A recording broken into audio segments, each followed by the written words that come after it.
la même France.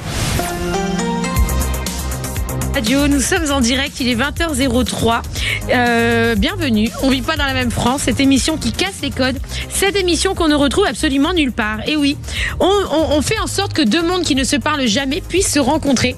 On rend la politique plus accessible, on essaye de la rendre plus sympathique, plus cool. Voilà, c'est pas facile, je vous cache pas, parce que les politiques, quand ils parlent, ils ont des codes.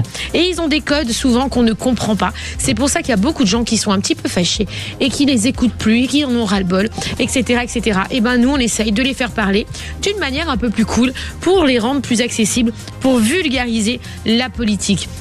Alors comme vous le savez, chaque soir, normalement, je suis accompagnée de Valentin, qu'on embrasse très fort, mais Valentin, il n'est pas là cette semaine. Il est resté chez sa mamounette à Brest. Voilà, notre petit ch'ti national. Mais il va bientôt revenir. Et ce soir, on parle d'un sujet très, très intéressant. C'est la transidentité. La transidentité, qu'est-ce que c'est ? On va en parler ce soir. Est-ce que les jeunes sont-ils de plus en plus intolérants ? On le voit avec les remarques sur les réseaux sociaux, avec les commentaires qui sont des fois atroces, avec des moments très compliqués. On en a reçu déjà sur le plateau Emma Cachera qui est trans et qui nous avait expliqué son parcours, qui nous avait expliqué ses souffrances et tout ce qu'elle pouvait se prendre dans la tête par rapport à sa situation. Et on a décidé d'en faire un vrai sujet aujourd'hui et on en parle avec Bruno Monro. Alors Bruno Monro qui est chanteur, qui est créateur de contenu politique, qui est particulièrement de droite et qui a des propos très engagés, très assumés. Qu'on aime ou qu'on n'aime pas, il a ses propos, ce sont ses positions. Et nous, sur Sud Radio, on a plaisir d'entendre les positions de chacun pour que vous puissiez avoir des gens qui vous ressemblent. Parce qu'on se dit que la France, des fois, on vit pas dans la même France et on se doit d'avoir et de laisser la parole à tout le monde, même s'ils sont pas d'accord, d'une manière constructive. Et on reçoit également du coup Emma Cachera, qui est créatrice de contenu, qui est trans, qui va pouvoir nous parler de son vécu, de son histoire. Et on aura aussi ce soir la chance d'avoir Mi-Casse-Couille. Alors je sais pas si vous connaissez Mi-Casse-Couille. Mi-Casse-Couille, c'est un TikToker extraordinaire qui est d'un humour extraordinaire. D'ailleurs, je vous invite, pour nos auditeurs qui ne le suivent pas, à aller le suivre, parce que vous allez voir, vous allez vous faire des barres de rire avec Mi-Casse-Couille sur TikTok. Voilà, c'est des vidéos toujours très engagées, mais sur le ton de l'humour, qui franchement, allez voir son compte, vous allez voir, c'est très gaulerie, c'est très rigolo. Donc ce soir, on va parler de ça avec nos trois créateurs de contenu. Pourquoi ? Alors des fois, vous savez, dans l'émission, on a des émissions où on fait beaucoup de politique, beaucoup de sujets. D'ailleurs, cette semaine, on a eu des sujets qui ont été très, très, très, très prenant, avec des très belles personnalités politiques. On a reçu Julien Audoul, on a reçu Sandrine Rousseau.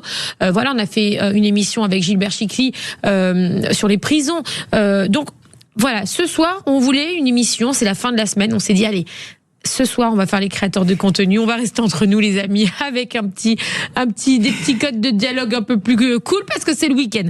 Donc, pas de politique ce soir, les amis. Ils sont en vacances. On les a mis en congé ce soir. On n'avait pas envie de se prendre la tête. Non, je rigole. Je les aime, mes politiques.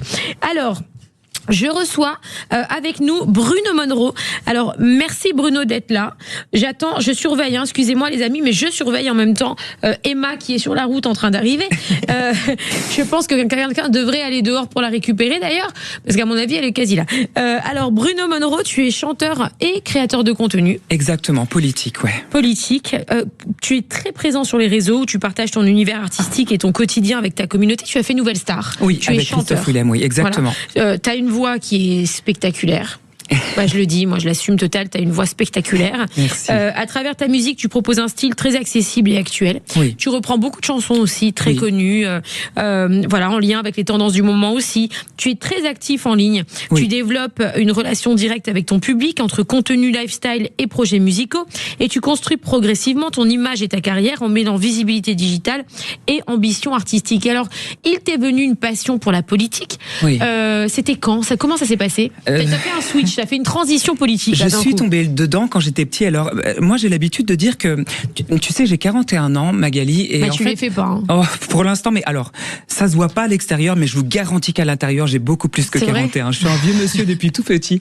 J'ai toujours été beaucoup plus vieux que mon âge, malheureusement, à l'intérieur. Et en fait, ma vie, c'est vraiment divisé en 3 parties. J'ai été chanteur parce que, évidemment, et je le suis toujours, mais je fus chanteur parce que finaliste de Nouvelle Star avec Christophe Willem. J'étais star de télé-réalité avec Nabila dans Les Anges à Hawaï. Et maintenant que je suis plus mûr, plus âgé, plus instruit, un petit peu plus intelligent, sauf, voilà, en toute humilité, je suis devenu influenceur politique depuis 2 ans maintenant. Et c'est 3 passions que j'avais en moi. J'aime beaucoup la politique, j'aime beaucoup la musique.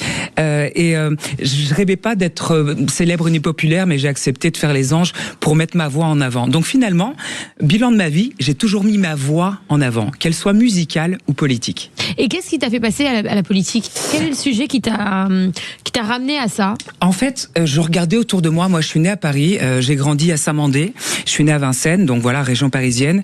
Et je regardais autour de moi en vieillissant, et comme un vieux con, je reconnaissais plus mon pays. Je me suis dit, mais dans quel pays d'Europe tu vis ? Est-ce que tu es en Italie ? Est-ce que tu es en France ? Est-ce que tu es...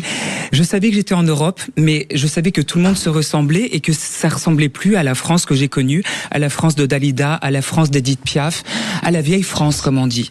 Et du coup, je me suis dit que, tu sais, quand on est suivi par 2 millions de followers, il faut être intelligent et se dire, est-ce que je les mets au service de ma personne ? Moi, je suis personne, je voulais pas être célèbre, je voulais pas être connu, et je le veux toujours pas. Ou est-ce que j'utilise le public qui me suit pour des causes justes, telles que ne pas voir la France que j'ai connue disparaître, telle que Israël, tu sais que c'est un sujet qui me tient à cœur. Voilà, donc je me suis dit, oui, on va perdre des followers, oui, on va pas être aimé, oui, on va pas être dans cette majorité, mais j'aurais eu le courage de suivre mon cœur, de suivre ce que j'aime et de faire ce que j'aime. Aujourd'hui, pour la première fois de ma vie, je me sens à ma place pour la première fois de ma vie. Et est-ce que tu peux, alors je sais qu'à chaque fois je te fais le coup, mais je suis désolée, moi Bruno, je suis fan de ta voix. Est-ce que tu peux nous chanter une petite chanson, la vite fait a cappella ? Mais bien sûr, mais il y a des gens qui disent que j'ai pas de talent, alors bon, il faut que je fasse du playback. Les gens, non, je peux pas faire de playback, jamais de la comme vie. Aya, non ? Non. Bon allez, je te fais du live alors. Tu nous fais tu que veux du que je chante live. quoi ? Et un petit clash pour Aya, on dirait. Allez, tu sais, je fais toujours du placement de produits. Petite balle perdue, comme ça. Bon, on a dit que c'était la reine de France, mais en attendant, c'est Céline Dion qui fait 16 fois l'Accor Arena avec des places qui se revendent à 12 000 € la place en revente. Alors, je suis d'accord. 12 000 € la place. Mais Aya, c'est quand même. Attends, tu peux pas comparer une fille qui vient d'arriver, qui a une carrière depuis Aya Nakamura. 10-15 ans, facile. Aya Nakamura, un peu moins quand même. Je sais pas, peut-être 10 ans de carrière. Comparé à Céline Dion qui a 10 ans, oui, facile, 30 ans, ou voire 40 ans de carrière. Ah, mais tu sais, il y a des gens, regarde, Amy Winehouse, elle a fait un album et aujourd'hui, on chante toujours Amy Winehouse. C'est pas le temps de carrière, c'est les chansons. Alors, tu veux que je te dise, moi je pense que dans 20 ans, je chanterai encore Back to Black. Ouais, mais regarde, aujourd'hui, tu ne sais même plus les paroles. Tu fais déjà Amy Winehouse, enfin, they try to make me go to rehab and I say no. Sans parler de Back to Black, tu vois. Mais moi, Aya Nakamura, je lui dis. Mais moi, j'ai rien contre elle. Je te jure, j'ai rien contre elle. C'est une boutade. Meuf, elle s'en prend plein la gueule. Oui, voilà. Elle s'est fait une carrière que beaucoup auraient voulu. Oui, c'est vrai. Quand même, on peut dire ce qu'on veut, mais elle est arrivée mais très, tu sais, quand t'as une maison de disques qui t'achète des streamings, qui t'achète des millions de vues, qui t'achète des victoires de la musique, qui t'achète des Energy Music Awards, moi aussi, j'aurais pu avoir la même. Bon, okay. Sans amertume. Allez, chante-nous une chanson. Bon, tu veux quoi, un vieux truc français, tiens, pour me rappeler la France que j'ai connue. Vas-y. Je suis malade, complètement malade, comme quand ma mère sortait le soir et qu'elle me laissait seule avec mon désespoir. Je suis malade, c'est ça, je suis malade. Tu m'as privé de tous mes chants, tu m'as vidé de tous mes mots et j'ai le cœur complètement malade, cerné de barricades. Tu entends, je suis malade.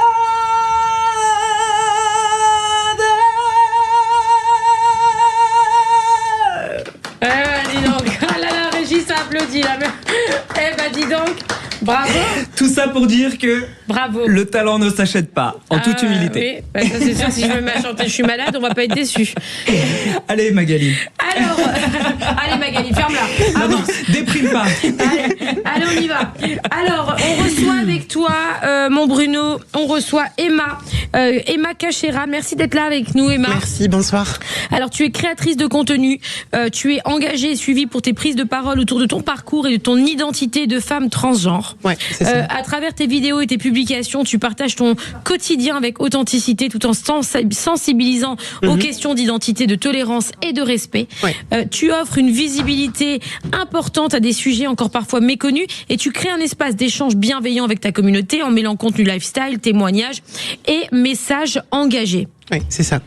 En fait, pour moi, c'est important aujourd'hui de souligner que, en tant que minorité, je veux pas forcément être le porte-parole de ma communauté parce que j'ai beaucoup de mal à m'y retrouver dedans, par rapport à plein de sujets. On se comprend. Sur lesquels on pourrait revenir plus tard. Il y a aucun problème, mais ce que je veux dire, c'est qu'aujourd'hui, moi, je veux être la propre porte-parole de ma propre vie parce que j'ai envie de laisser une trace écrite sur tout ce que j'ai envie de faire. J'ai une liste de choses que j'ai envie de faire dans ma vie et chaque chose que je fais, en fait, je la coche et ça me permet moi de me dire que par exemple, quand j'aurai 80 ans plus tard, je pourrais être super fière d'avoir fait tout ça. Aujourd'hui, je dirais que je suis une femme libérée. Mon parcours n'est plus la bête noire qu'il y avait derrière mon dos à l'époque. Aujourd'hui, je vis juste ma vie de femme. Je suis aide-soignante, j'ai ma vie lambda. Et je veux juste, en fait, pouvoir faire... Voilà, enlever cette souffrance qu'ont les futurs jeunes ou les jeunes d'aujourd'hui qui viennent discuter avec moi dans ma communauté. Je dirais qu'aujourd'hui, si je les avais pas, je pense pas que j'aurais la même hauteur de parole. Ouais. En fait, je pense que j'aurais plus été dans l'ombre qu'autre chose. Ouais. Mais en fait, moi, je cherche pas la lumière. T'es comme moi. En fait, on a un point commun. Je cherche absolument pas la lumière. Moi, je veux juste être la petite étoile de certaines personnes, un peu comme Peter Pan. Voilà, t'as tout compris. Et restez avec nous sur Sud Radio. On revient tout de suite avec Peter Pan, les amis. À tout de suite sur Sud Radio. Magali Berda, Sud Radio, on vit pas dans la même France. Toi, bienvenue sur Sud Radio. Déjà, il est 20h16. Moi, je vais direct à l'essentiel, les amis. On perd plus de temps maintenant. L'émission, elle est longue, elle est 1 heure, mais elle est à la fois très courte parce qu'on sent jamais cette heure passer.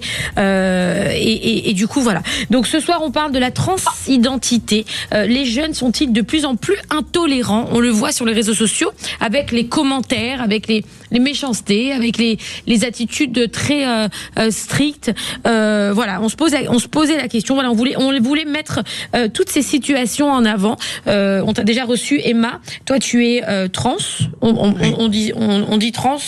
Non, moi, je dis plein de conneries, des fois, je me rends pas compte. En fait, pour moi, attention, parce que ce que je veux dire aura peut-être un double tranchant. Okay. Ça pourra peut-être pas plaire à certaines personnes, mais pour moi, il y a que 2 genres, l'homme, la femme. Et dans ces catégories-là, il y a les hommes trans, les femmes trans. Voilà, pour moi, il n'y a pas plus que ça. D'accord, donc en fait, si tu veux, toi, tu considères aujourd'hui que tu es une femme à part entière. Voilà, exactement. Donc quand on te dit tu es une trans, ça te vexe, ça te blesse? Ça me touche pas parce que ça fait partie de mon vécu. Ça fera toujours partie de mon vécu. Je pourrais jamais nier d'être né homme. D'accord. C'est-à-dire que ça a fait partie de mon passé, ça a fait partie de mon enfance. Quand tu es né? Alors ça, j'en parle pas. On peut pas le savoir, tu veux pas? J'en parle pas parce que je pars du principe où c'est pas que je l'assume pas. D'accord. Mais je pars du principe où je sais que certaines personnes pourraient l'utiliser contre moi. D'accord. À défaut de haine et de violence. Je comprends. Maintenant, je peux je peux en parler en fait en privé. Ouais. Mais par contre, en public, je peux pas me le permettre parce que ça serait donner une balle à mon ennemi. Je comprends. Et voilà. Et à quel âge tu as compris que tu étais née femme dans un corps d'homme? Je dirais que c'était durant mon enfance. Je devais avoir 6-7 ans. En fait, quand on arrive dans une cour d'école primaire et que on est directement moqué sur nos attraits physiques parce que à l'époque j'avais des attraits en fait ni trop masculins ni trop féminins et souvent ça laissait planer le doute, ça laissait les questions planer. Maintenant, forcément, je suis arrivée dans une cour avec des jeunes qui connaissaient déjà certains mots et d'ailleurs ça m'a choquée parce que je pensais pas que les enfants de mon époque pouvaient savoir tout ça. Mais tout de suite j'ai été catégorisée du coup homo Et en fait, directement, j'ai été jugée sur ça. Et en fait, le harcèlement, il a continué, il a pris des proportions. Et en fait, moi, c'est triste dans ma façon de faire, mais j'ai voulu me cacher derrière ça. En fait, j'ai voulu me cacher derrière l'homme que j'étais pas. Parce que je pense que j'étais terrifiée, j'avais peur et j'avais besoin de me sentir en sécurité, même si ça me plaisait pas. Et en fait, je m'y suis jamais retrouvée, je me suis complètement perdue. Et en fait, un jour, j'ai eu le déclic et je me suis dit, ça y est, c'est fini. En fait, j'arrête de leur dire, j'arrête de leur dire en fait ce qu'ils veulent entendre. J'arrête de me mentir. En fait, j'arrête de mentir. Ouais. J'arrête de mentir, j'avance et j'accepte qui je suis en fait. Et en fait, en faisant ça, forcément, ça a démultiplié le harcèlement. Et là, en fait, Tu as fait une opération? Oui. À quel âge?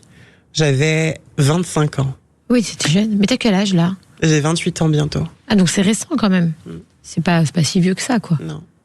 Et donc, t'es genre hyper heureuse depuis cette opération? Comme je dirais, je suis heureuse depuis seulement cette année. Pourquoi? Parce qu'en fait, après des opérations, les gens se rendent pas forcément compte. C'est beaucoup de douleur, que ce soit physique, mentale. C'est beaucoup de remise en question. C'est beaucoup de choses. Hein. Par exemple, juste avec le service gynécologique, c'est beaucoup de. Enfin, j'ai subi ce qu'on appelle des violences gynécologiques. Et en fait, parce que les docteurs d'aujourd'hui, forcément, se posent beaucoup de questions autour de la transidentité, et quand ils voient en fait une personne trans devant eux, ça y est, ils pensent qu'ils peuvent nous analyser comme si on était un rat de laboratoire en fait. Ah oui? Ouais. Donc t'as fait un changement total. On peut le dire, il n'y a pas de tabou ici, on parle vrai sur Sud Radio. Tu as enlevé les parties génitales hommes. Et non, mais on peut dire quand même que la science, la médecine est quand même incroyable. Est-ce que tu te rends compte ce changement d'un corps à un autre fait aujourd'hui par la médecine pour t'aider à te sentir mieux, à retrouver ton identité? Parce que je suppose que tu as cette identité depuis que tu es né, mais que tu n'arrives pas à l'exprimer parce que moi j'entends beaucoup de trans qui disent qu'ils sont nés dans un corps, par exemple des femmes qui sont nées dans un corps d'homme, ou vice versa. Il y a des femmes qui naissent dans des corps d'hommes. Non, attends, c'est quoi? Oui, non, oui. Toi, t'es femme née dans un corps d'homme, mais t'as aussi des femmes nées. Bon, bref, vous avez compris. Je me mélange les deux. Bon, dans le sens inverse. Ils sont nés dans le mauvais corps. Ouais, apparemment. voilà. On est nés dans le mauvais corps. En gros, c'est ça. Ça résume tout. Mais la science te permet de te réapproprier ton corps en faisant toute une transformation. C'est quand même. Enfin, je sais pas ce que t'en penses, Bruno, mais c'est quand même extraordinaire cette avancée médicale, on va dire. C'est quand même dingue, non, Bruno? Alors, moi, vous vous doutez bien. Alors, avant toute chose, je suis moi aussi membre LGBT, tu le sais, parce que moi, je suis bisexuel, donc j'aime les filles, j'aime les garçons. À 41 ans, j'ai connu que 3 personnes dans toute ma vie. C'est important dans cette histoire, parce que j'ai eu des relations très longues. Mais sexuellement parlant, j'ai connu que 3 personnes. Tu vas comprendre le pourquoi je dis ça. Bon, pour moi, avec tout le respect que j'ai pour toi, je te trouve très jolie, je te trouve intelligente. Malheureusement pour moi, parce que je préfère avoir des gens un petit peu moins intelligents devant moi. Mais rendons à César ce qui est à César. Je te trouve intelligente, je te trouve très jolie. Mais pour moi, si tu veux, d'un point de vue, tu sais, moi, je suis un LGBT conservateur. Tu comprends, je suis catholique, je suis pratiquant, je suis conservateur. Et pour moi, peu importe ta religion, dans la vie, comme tu l'as dit tout à l'heure, il y a des hommes et il y a des femmes. Et pour moi, entre les deux, malheureusement, il y a des souffrances qui sont psychologiques, qui te mènent à être un jour ou l'autre amputé, parce que finalement c'est ça l'opération, c'est qu'on t'ampute de ce à quoi t'es venu sur Terre. Tu peux le dire. Voilà. Et si tu veux, techniquement parlant, ce qui me dérange dans cette histoire, c'est que moi j'ai énormément d'amis à moi qui se sont opérés et qui m'ont dit, Bruno, depuis, excusez-moi de rentrer dans le détail, mais je n'ai plus jamais joui. Ils n'ont plus jamais eu de plaisir sexuel. C'est-à-dire qu'ils me disent, voilà, maintenant, je pensais que l'opération allait m'apporter le bonheur dans ma vie physique, psychologique. Et finalement, je me suis rendu compte que le bonheur était ailleurs. Et maintenant, ils ou elles me disent, que quand ils couchent avec un garçon, ils font semblant d'avoir du plaisir. Ils font semblant de jouir. Et j'ai des amis à moi qui veulent se suicider parce qu'ils ont fait cette opération. Donc, pour moi, quand tu dis que c'est extraordinaire qu'un médecin puisse amputer un être humain, pour moi, ça reste de l'amputation. Pardon, mais c'est parce que mes amis autour de moi me disent, je croyais que là, j'allais être heureux et je le suis pas. Je croyais que là, j'allais me sentir femme dans l'acte sexuel et je me sens pas femme. Il y a un trou en moi. Et alors, c'est très vulgaire, mais ce trou, il est plus psychologique, il est physique. Et il représente de la douleur. Ouais. C'est-à-dire que pour le coup, c'est une douleur qui à la base était psychologique et qui devient physique. Et moi, pour mes amis qui ont fait cette opération, que j'aime, que je respecte, et comme toi, hein, je te connais pas, mais je respecte ton parcours, mais pour ces gens-là qui ont fait cette opération et qui jusqu'à la fin de leur vie n'auront plus jamais de jouissance, qui vont faire semblant d'avoir du plaisir au lit, rien que d'un point de vue sexuel, je parle même pas de la vie en général, je me dis, merde.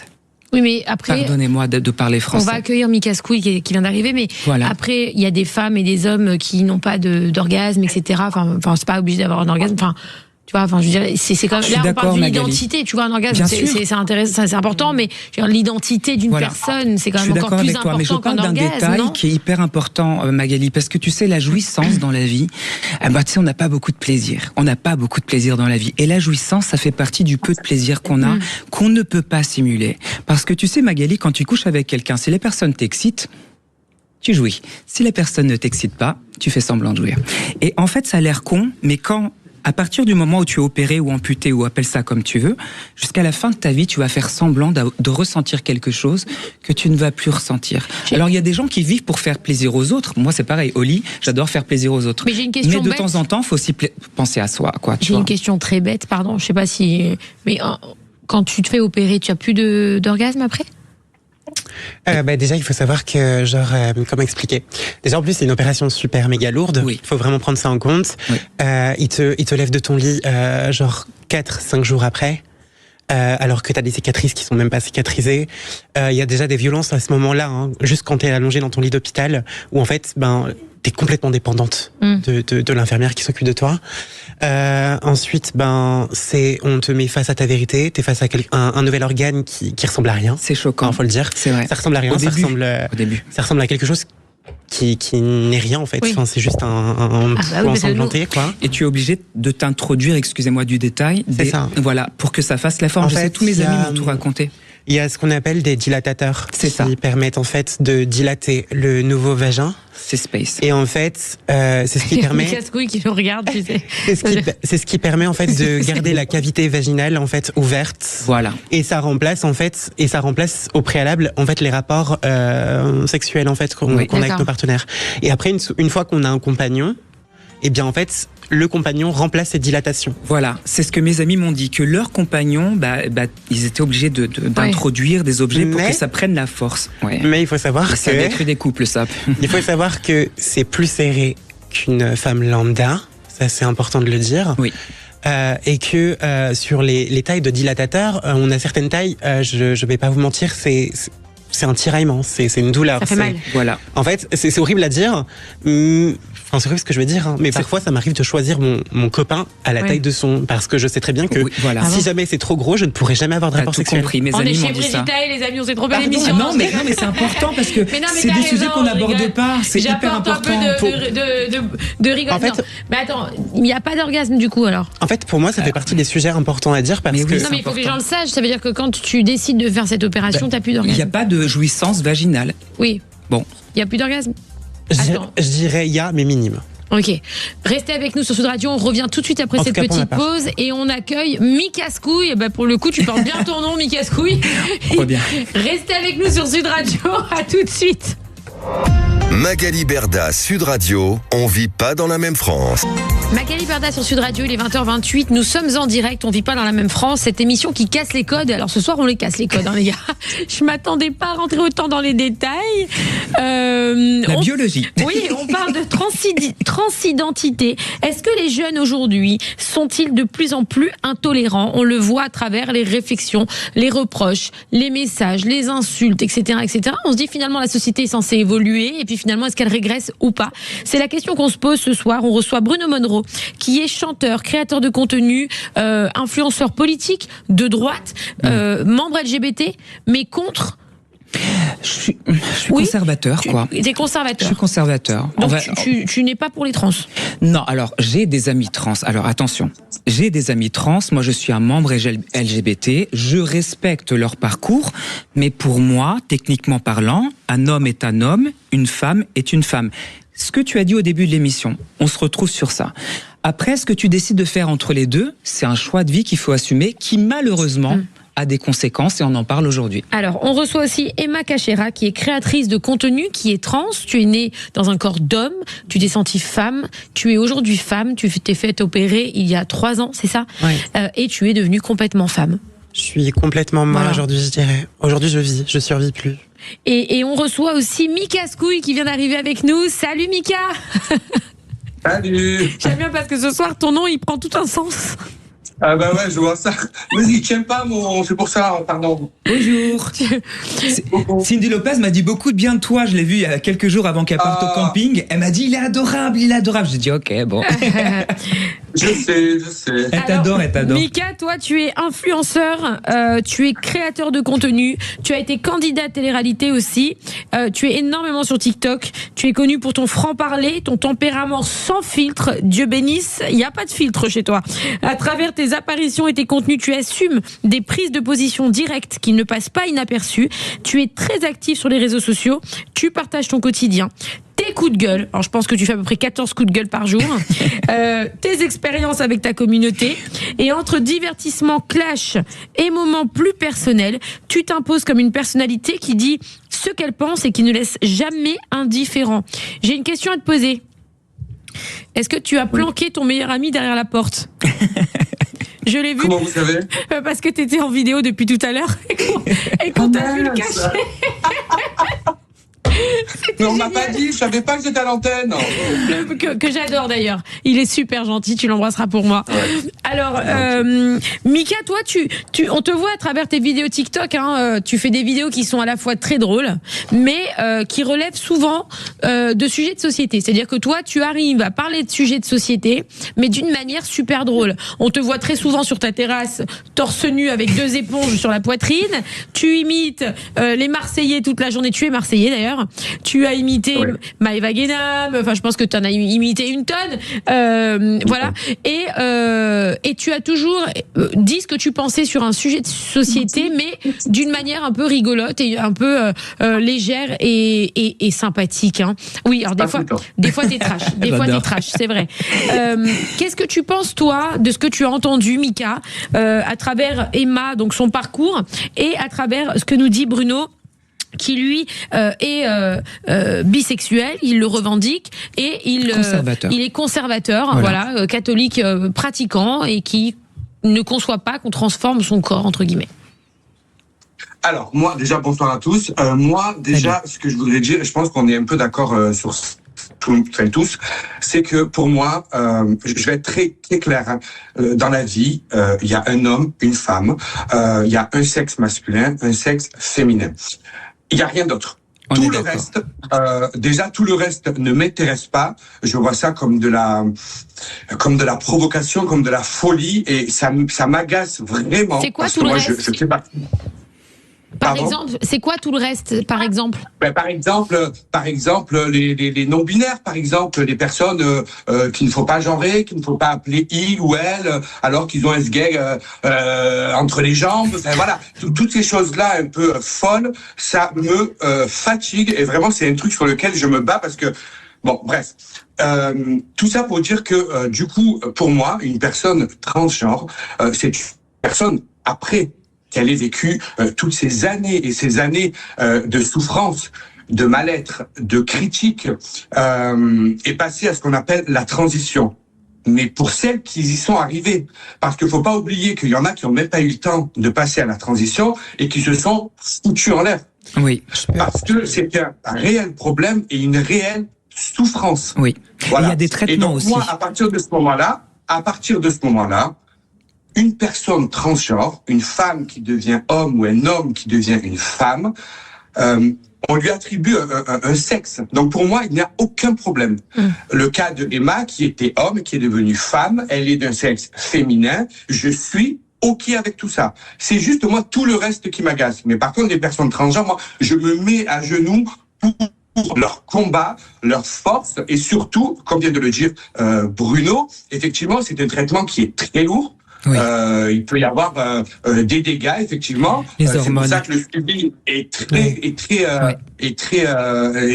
indispensable, quoi. C'est ça. mais important. Mais voilà, moi je suis pro les personnes transgenres et je leur tire mon chapeau vraiment. Pour du courage. Emma, tu voulais réagir? Ouais, je voulais réagir sur le fait quand il parlait que, genre, je sais plus de quoi il parlait exactement, quand il disait que, par rapport aux personnes trans qui subissent des choses pas forcément cool, faut prendre en compte qu'il y a une personne sur 3 qui meurt chaque année à cause du suicide. Merci. Ça, c'est important. Voilà. Et non, je dis chaque année, mais c'est chaque mois. Hein. On est d'accord. Et 1 sur 2 qui pense qui a déjà des idées suicidaires À cause du traitement, à cause du des hormones. En sachant que les hormones, moi à mon époque, quand j'ai commencé, ils nous donnaient encore ce qu'on appelle l'androcure. L'androcure qui procure des tumeurs au cerveau. Oui. C'est pour ça que c'est pas si extraordinaire que ça, Magali. En plus, il faut prendre en compte que si elles sont mal placées, on peut pas les opérer. Oui. Donc en fait, c'est pour ça que on prend un traitement hormonal, mais on sait quels risques sont présents pour nous. On sait qu'on peut mourir très jeune. Voilà. On sait qu'on peut avoir une durée de vie beaucoup moins large qu'une personne lambda. Il faut aussi prendre en compte que moi, le traitement hormonal, je l'ai vécu un peu comme ce qu'on fait un peu aux prisonniers qui, pardon pour ce que je vais dire, mais qui font subir des choses aux enfants. Pour moi, j'ai l'impression d'avoir vécu un peu la même chose. Ouais. Les castrations chimiques, tu parles. Ouais. Ouais. Et tu vas prendre un traitement à vie ou les médicaments hormonaux, justement, est-ce que c'est à vie ou est-ce que aujourd'hui tu ne prends plus de médicaments? C'est à vie. C'est-à-dire que si je les arrête, eh bien, je peux me mettre en danger. C'est-à-dire que, par exemple, quand je vois dans les prisons à l'étranger les femmes qui se font prisonnières parce que ce sont des femmes trans et qu'elles se font prisonnières dans des prisons pour hommes et qu'on les prive de leurs traitements hormonaux, c'est des femmes qui vont mourir dans les semaines à venir. Ah bon? C'est triste à dire, mais dans oui. Dans quel pays ils vont faire ça, par exemple? Pologne, par exemple. La Pologne est très fermée d'esprit. Il y a beaucoup d'autres pays, malheureusement. Je pense qu'aujourd'hui, je m'estime chanceuse d'être en France, même si, en soi, je connais de meilleurs pays où je sais que j'aurais pu être heureuse totalement à 200%. Je pense à la Thaïlande. Le Brésil, c'est pas mal aussi. J'ai plein de potes brésiliens. Thaïlande. Ouais. Il y a quoi de différence entre la Thaïlande et la France, par exemple, sur un point de vue médical? Pourquoi tu dis tu aurais été plus heureuse en Thaïlande qu'en France? Parce que, par exemple, en Thaïlande, les femmes trans, elles sont vues comme des femmes. Juste des femmes lambda, en fait. Mais là, tu parles peut-être de la mentalité de la société. En fait, la mentalité de la société là-bas, en fait, elle est telle que je l'aurais imaginé pour ma future vie, en fait. J'ai compris. Ouais.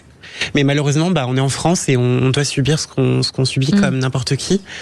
Et voilà, en fait. Et je pense que c'est pour ça que moi, je suis encore là à essayer de me battre parce que moi, je pense à toutes ces jeunes personnes trans. Et d'ailleurs, ce que je veux dire, c'est important. Avant, on nous demandait, avant de se faire opérer, on nous demandait ce qu'on appelle un certificat psychiatrique. Oui. Qu'on ne demande plus aujourd'hui. Il y avait un suivi, oui. Parce que pour chaque opération, on le demandait. Maintenant, on le demande plus. Et je trouve ça anormal qu'on envoie des jeunes personnes trans de 18 ans sur des tas d'opérations qui ne sont même pas sûres à 200% de ce qu'elles vont vivre. Merci. Et qui vont se suicider 2 mois après. Voilà. Parce qu'en fait, elles vont complètement être déréglées dans leur tête. Elles vont regretter. Voilà. C'est que maintenant, tu veux changer de sexe, et voilà, c'est voilà. En fait, j'ai l'impression qu'on a fait devenir ça comme un marché, en fait. Oui, alors exactement. que c'est pas le cas. On rigole pas avec des opérations aussi lourdes. Est-ce que c'est pris en charge par la sécurité sociale ou c'est totalement payant? Ça a été totalement à ta charge ou tu es aidé quand même par la sécu quand tu veux changer de sexe? Alors moi, en tout cas, dans mon je peux parler en fonction de mon parcours à moi. Oui, vas-y, bien sûr. En fonction de mon parcours à moi, ce qui a été pris en charge, ça va être les rendez-vous psy, les rendez-vous avec mon médecin généraliste, les rendez-vous avec mon endocrinologue, et ça peut prendre en charge une partie de l'opération, mais j'ai aucune de mes opérations qui ont été en fait prises à 200% en fait. Et ça c'est important de le souligner. Oui, parce que sur internet, il y a énormément de vidéos fake news à ce sujet-là. Ils disent que tout est pris, que la France paye tout. Il y a beaucoup de gens qui font de la désinformation autour des opérations trans. Énormément. Ça a coûté combien en tout? En tout, on est sur une fourchette entre 50 000 et 80 000. C'est un apport pour un appartement, quoi. C'est le prix de l'anniversaire de Mikaskoui, non, je rigole. Et en fait, il faut prendre en compte que malheureusement, voilà. En fait, aujourd'hui, j'aimerais bien. En fait, ce que je veux pointer du doigt, c'est attention, danger. soyez sûr avant de vous faire opérer parce que vous avez une chance, je dirais une chance sur 10 de le regretter. Ça me fait tellement plaisir d'entendre quelqu'un dire ça. Vraiment, quelqu'un qui est passé par là, qui l'a vécu, qui a connu le avant, le pendant, le après. Toutes mes copines me disent la même chose.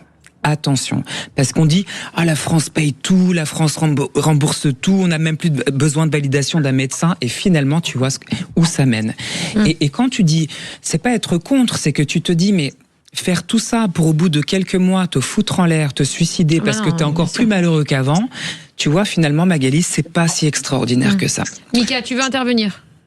Oui, juste attention aussi, je pense, et ça c'est ma façon de penser, peut-être qu'on ne pensera pas tous la même chose, mais effectivement aussi de ne pas endoctriner les enfants très jeunes, parce que ça a été aussi sous une...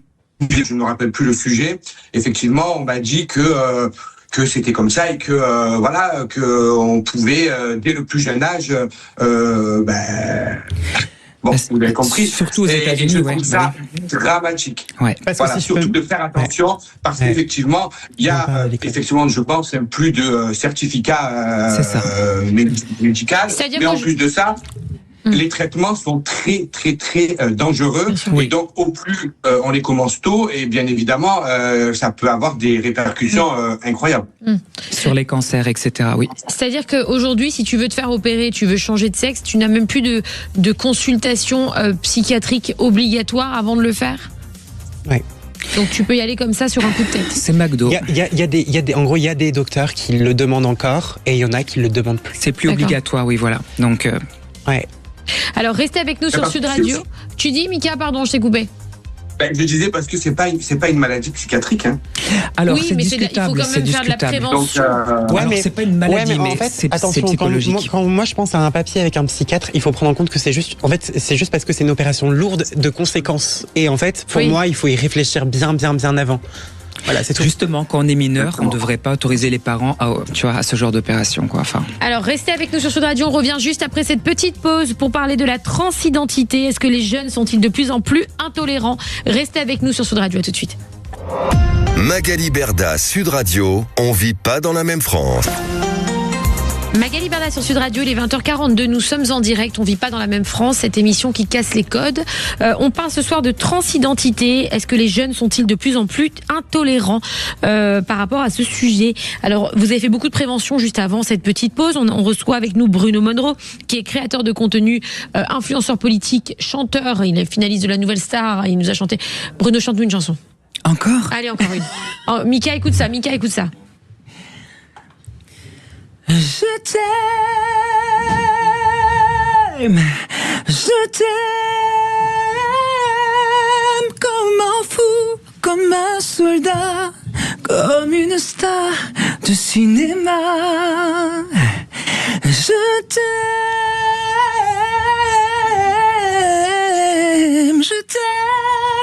comme un loup, comme un roi, comme une femme que je ne suis pas. Tu vois, je t'aime comme ça. On aime ou pas, Mika? Je chante que des balades. On adore.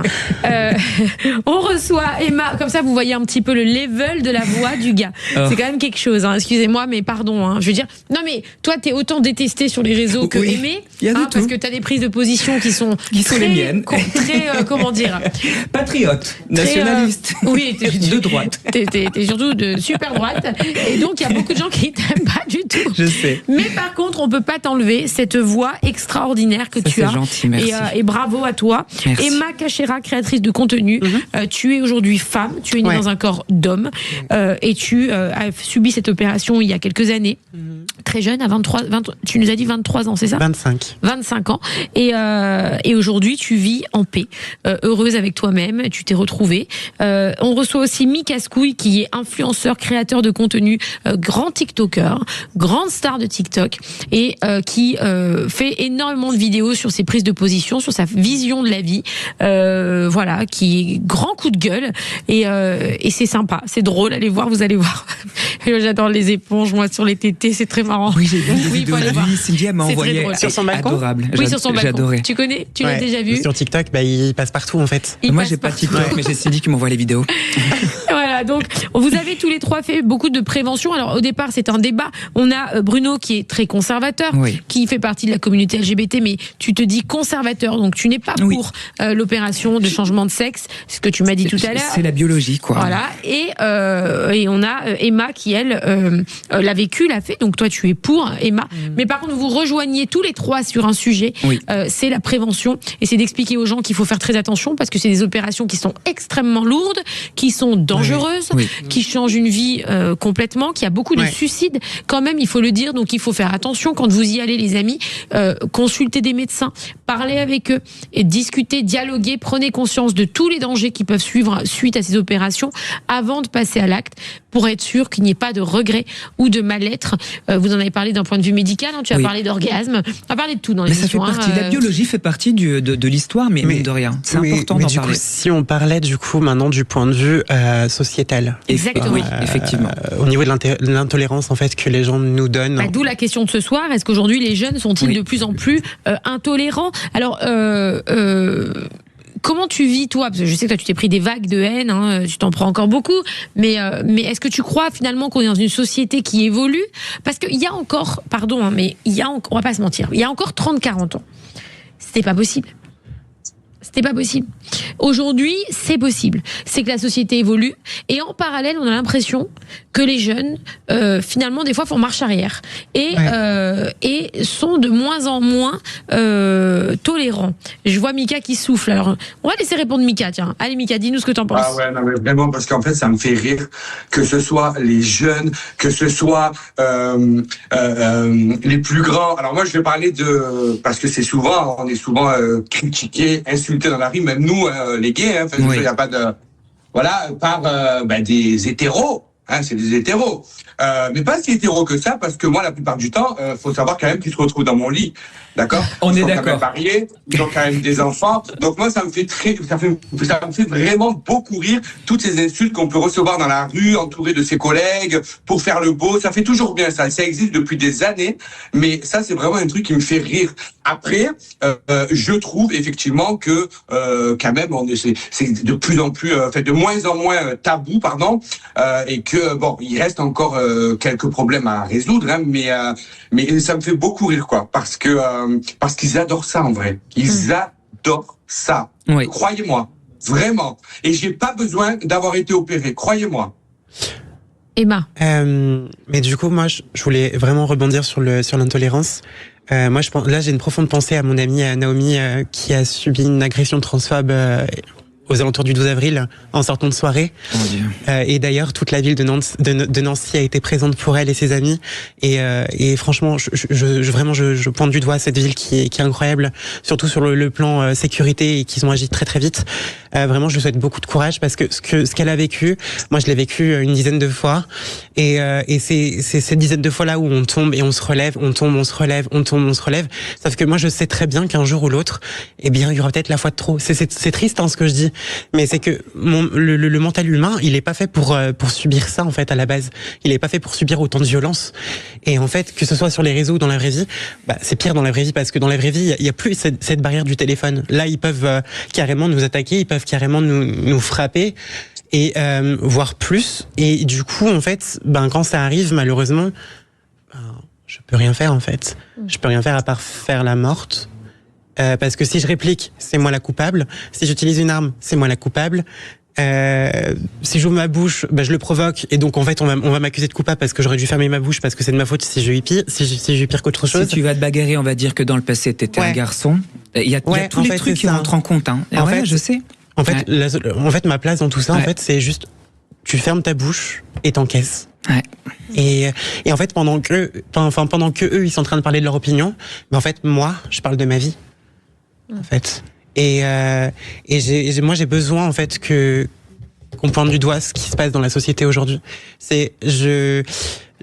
Pour moi, alors oui, il y a pas de fumée sans feu, mais on peut pas se permettre de frapper quelqu'un qui a juste décidé d'être elle-même, en fait, qui a juste décidé de sourire à la vie et de vivre une vie qu'elle a toujours souhaité de vivre. Genre, je vois pas ce que je fais de mal demain à sortir dans la rue, à aller chercher mon pain à la boulangerie. J'ai pas demandé à me faire frapper dessus uniquement parce que je suis là, en fait. Moi, demain, je vais au travail, je m'occupe des personnes en fin de vie, je m'occupe des gens, je suis aide-soignante, je me bats pour nos ancêtres qui sont encore au-dessus de nous et qui vivent leurs dernières années de vie. Moi, j'ai que 28 ans, je suis pas prête à mourir. Et j'en ai conscience, je sais que ça peut arriver. J'ai ma famille, j'ai ma mère qui est terrifiée à chaque fois que je sors en soirée, qui est terrifiée à chaque fois qu'il m'arrive quelque chose de monstrueux. Je suis tout le temps là au téléphone avec elle quand il se passe quelque chose. Donc, je peux comprendre, je peux pas comprendre l'intolérance. Je peux comprendre qu'on nous aime pas, mais je peux pas comprendre qu'on nous manque de respect comme ça. Parce que le respect, c'est quelque chose qui est donné normalement quand tu es jeune. C'est gratuit et ça coûte rien. Et pour moi, en fait, tant que les gens seront intolérants, pour moi, la France, elle part à la dérive totalement. Donc, je sais pas juste quoi dire d'autre à part, en fait, courage, force et amour et paix et tolérance, toutes mes sœurs et mes frères trans qui subissent des violences au quotidien. Alors, je te l'accorde. Alors, juste pour t'expliquer. On a perdu Mika. Si, on a perdu Mika. Mika, t'es où? Mika, il s'est barré. Non, je rigole. C'est peut-être sa connexion qui a coupé. C'est sa connexion qui a coupé. Alors, si je peux me permettre de rebondir pour peut-être t'éclairer, mais je pense que tu es quelqu'un d'intelligente et que tu sais ce qui se passe dans cette nouvelle génération. On est vraiment devenu une nouvelle génération d'un côté, il y a les progressistes, tout ce qui est woke, etc. Tu vois, l'inclusion forcée. Et il y a les conservateurs qui ne veulent pas perdre le souvenir de leur petite sirène, de leur enfance et de la France qu'ils ont connue fut un temps. Et le problème, en fait, c'est ce choc. C'est ce choc entre eux. On veut t'imposer quelque chose, pas toi, mais je t'explique d'un point de vue extérieur. On veut t'imposer quelque chose qui semble très moderne, très hors norme pour des gens comme moi qui sont conservateurs, que moi je respecte, c'est différent parce que je suis membre LGBT, mais d'un point de vue extérieur, je t'explique. Et du coup, pour eux, c'est pas normal. Tu comprends ? C'est nouveau, c'est pas normal. Et peut-être que certaines personnes ne savent pas s'exprimer à travers la violence, ce qui est complètement injustifié et injustifiable, je te l'accorde. Mais en gros, c'est ça le problème. Il y a les progressistes, il y a les conservateurs. Il y a les gens qui disent que être trans c'est quelque chose de moderne, et il y a les gens qui te disent un homme est un homme, une homme est une femme. C'est pas que c'est incompatible, mais il faut dialoguer. Il faut trouver l'entre-deux et tout se passera bien. Mais je t'accorde que toute insulte, toute agression physique, verbale ou autre est complètement impardonnable, intolérée. Vous n'avez pas à souffrir ça et ils n'ont pas à te l'imposer non plus. En fait, moi, j'impose rien du tout à personne. J'impose rien du tout à personne. Oui, toi, tu veux vivre libre, qu'on te foute la paix, vivre comme tu as envie de vivre. De toute manière, c'est ce qui fait la force de notre société. Hein. Moi, je vois les débats aujourd'hui. Alors, je sais que je vais pas faire plaisir à Bruno. Oh merde. Mais je parle. Bilal Hassani. Non, mais en vrai, pour moi. Non, dis-moi. Il est où, Mika ? Il revient ou pas ? Hein ? Il est où, Mika ? Il revient. Allez, moi je pense que aujourd'hui la force de notre société française et ce qui est la plus belle chose dans notre pays, c'est la liberté. Et aujourd'hui, la liberté d'être qui on est, c'est la plus belle chose qu'on puisse avoir. Que ce soit les trans, que ce soit les homos, que ce soit les personnes avec les religions aussi. Il y a tout un débat tout le temps sur la place publique pour condamner constamment l'autre. En fait, on passe notre vie à condamner l'autre. Je parle même des filles voilées. Alors c'est là où je te dis, je sais que ça va pas trop te faire plaisir, Bruno, mais pour moi, par exemple, une fille voilée, la liberté, c'est de mettre le voile si elle a envie de le mettre. Si quelqu'un l'oblige à le mettre, je suis pas d'accord. Mais si cette fille a envie de se mettre un voile parce que elle aime se mettre son voile et parce qu'elle c'est important pour elle, eh ben faut lui foutre la paix. Mais je te rejoins, Magali. Et en fait, mais pas au Liban. Non, mais moi je parle de la France. Je parle vraiment de la France. La France, c'est bien compliqué. La magie de notre pays, c'est justement de laisser l'humain vivre comme il a envie de vivre. Et en fait, on se rend compte que tous les partis politiques disent ça, laisser les trans, laisser les filles voilées, alors suivant les partis politiques, hein, mais finalement, tout le monde se condamne constamment. C'est-à-dire tu vois ce que je veux dire ? Je suis d'accord. T'as pas un parti finalement qui dit foutez la paix à tout le monde. Non, ça n'existe pas. Ouais, vivez comme vous avez envie de vivre. Et puis tu vois, t'as l'impression qu'il y en a un qui s'approprie un sujet, lui d'en face il s'approprie un autre sujet. Et puis ça clash tout le temps. Finalement, ils font la même chose, mais juste d'un côté ou d'un autre. Donc c'est ça qui est pénible et qui fait de la peine, parce que c'est là où j'ai l'impression, et c'est là où je reviens sur notre sujet de ce soir, finalement, notre nouvelle génération, est-ce qu'elle ne passe pas sa vie à condamner tout ce qui bouge et tout ce qui vit et tout ce qui respire. Et c'est ça en fait le problème, je pense. Après, moi je pense oui.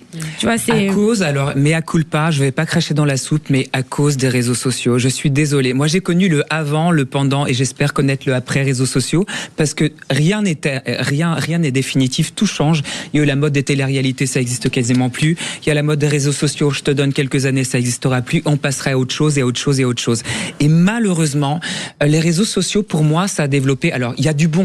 Moi-même, je suis influenceur politique. Il y a du bon dans les réseaux sociaux, mais ça a développé quelque chose qu'on ne connaissait pas, qui s'appelle l'inhumanité. C'est-à-dire que, à travers une fausse photo de profil, un chat, un Simpson ou ce que tu veux, tu vas m'insulter, on va t'insulter, sauf que par derrière, il y a des êtres humains, et nous, on souffre, et nous, on n'arrive pas à dormir la nuit, et nous, on a envie de se suicider. Tu comprends? Et ça, c'est quelque chose qu'il faut dire. Les réseaux sociaux, ça devrait être contrôlé au maximum. Moi, à chaque fois que je signale une insulte sur Instagram, jamais le commentaire, il est supprimé. Donc, arrivé à un moment, il faudrait peut-être aussi qu'Instagram prenne ses responsabilités, parce que moi aussi, ça m'affecte à mon petit niveau psychologiquement parlant, et moi aussi, ça peut me mener à des chemins pas très heureux. C'est valable pour tout le monde, peu importe ta sexualité, ce que tu fais dans la vie. Je pense que ça devrait vraiment, vraiment être surveillé. Au niveau des insultes, il y a quand même des moyens de bloquer les personnes qui te traitent ouvertement de choses... et voilà, l'inhumanité, pour moi, c'est ça. Alors, on va passer aux questions Flash and Cash, les amis. Les questions Flash et Cash. Ça sent l'embrouille. Alors, les amis, vous allez répondre d'une manière courte et claire. La relation entre Jordan Bardella et Maria Carolina de Bourbon, des deux Siciles, attendez, j'ai mis 3 secondes à le dire, crée une polémique jusque dans une ONG comme WWF. Est-ce que c'est la fondation qui protège les animaux. Oui. Est-ce que la vie privée est instrumentalisée ou incompatibilité entre engagement associatif et image politique? Alors, à titre personnel, bon, tu connais très bien mon parcours. J'ai rencontré Marine Le Pen à l'Assemblée nationale. J'ai rencontré Jordan Bardella qui m'a invité à la sortie de son livre aux Champs-Élysées, tu sais. Et en fait, bref, j'ai discuté avec les deux. Moi, je pense que dans la vie politique, ça a toujours existé. Le fait de faire des paparazzades pour dire avec qui on sort. Oui, alors, ça a toujours existé, mais alors... Mea culpa, je ne veux pas manquer de respect ni à Macron ni à sa femme, ok? Mais si on peut avoir la chance un jour d'avoir un Jordan Bardella qui épouse une princesse, qu'est-ce que ça fera du bien à la France? Parce que je pense qu'on a besoin de rêver et ça sera un conte de fées à l'envers parce que finalement c'est le mec du 9-3 qui éventuellement un jour plus tard va épouser une princesse et je trouve ça mignon. Moi j'ai besoin de rêver. Évidemment, moi j'ai fait des paparazzades à la Nouvelle Star, il fait des paparazzades, mais Macron en a fait, tout le monde, enfin ça a toujours existé. Bruni, Nicolas Sarkozy, voilà. François Hollande. Voilà, donc ça fait partie de la vie politique. T'es d'accord avec ça? Et je trouve ça mignon. mignon. Complètement d'accord. Mais oui, c'est mignon. En vrai, pour moi, je suis complètement d'accord. Moi, j'embrasse Brigitte Macron aussi, je l'adore. Non, mais moi, j'ai rien contre. J'adore cette femme. Moi, j'adore Brigitte Macron. Je trouve qu'elle a une force incroyable pour se prendre tout ce qu'elle se prend dans la tête. Ouais, franchement, moi, je lui tire mon chapeau.